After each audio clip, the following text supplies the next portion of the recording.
Hello नमस्कार सेवारो स्वागत छ तपाईहरुलाई मेरो युट्युब च्यानल कंग्लिपा ब्लग्समा। आयो सबैजना सन्चै हुनुहुन्छ होला, म पनि सन्चै छु।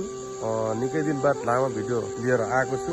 म चाहिँ आज फेरि रातिको समयमा हामी चाहिँ घुगी मार्न आएको छौं। के कस्तो हुन्छ हेर्दै गर्नु होला मेरो युट्युब च्यानल कंग्लिपा ब्लग। लो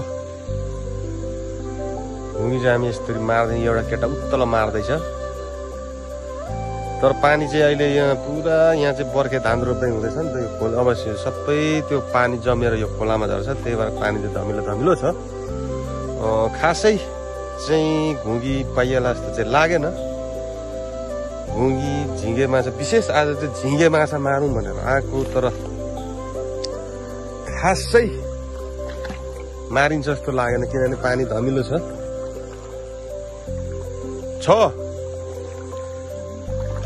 घुगी कि झिंगे? खोइ बकेट ल्याउनु, बकेट बोक्ने त उभे गर्छ त।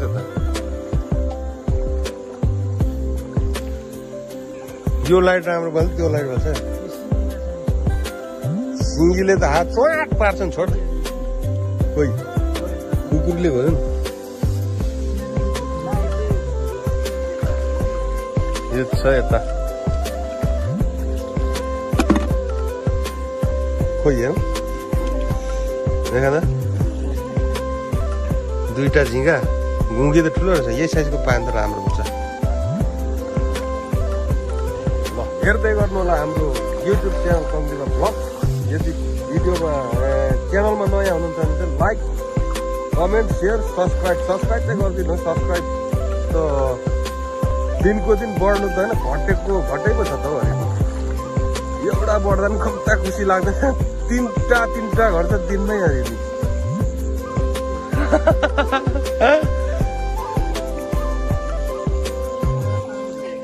कोही त देखा त छैन।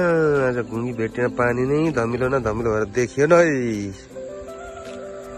यो सबैतिर रोपाई हुँदैछ, त्यही रोपाई कुनै पानी तीन धमिलो पानी यता बगेर आउँछ। माथि उता अगाडि ट्र्याक्टरले जोत्दैछ, त्यही पानी यहाँ बगेर आएकै छ। धमिलो भएर देखिएन घुगी। नत्र यो बेलासम्म यो बकेट भरिसक्यो हेर। एउटा झिँगा ए होइन पत्ता छैन आज एउटा यार। देखिँदै यस्तो धमिलो पानीमै कुकुरी रातो न रातो भएको खिया परेर कुकुरी अस्ति माछा काट्दाखेरि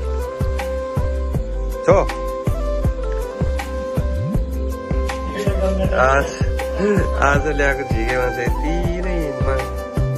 पानी धमिलोहरू केही देखिएन। यता तेल रेडी हुँदैछ, यसलाई फ्राई गरेर खानुपर्ने। खोइ घुगी चाहिँ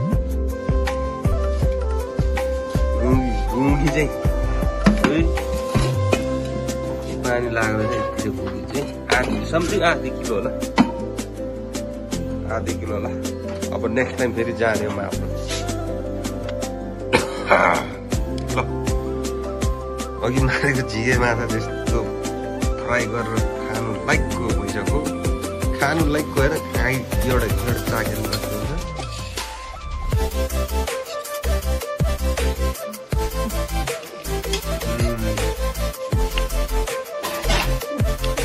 नुन खर्सानी केही छैन।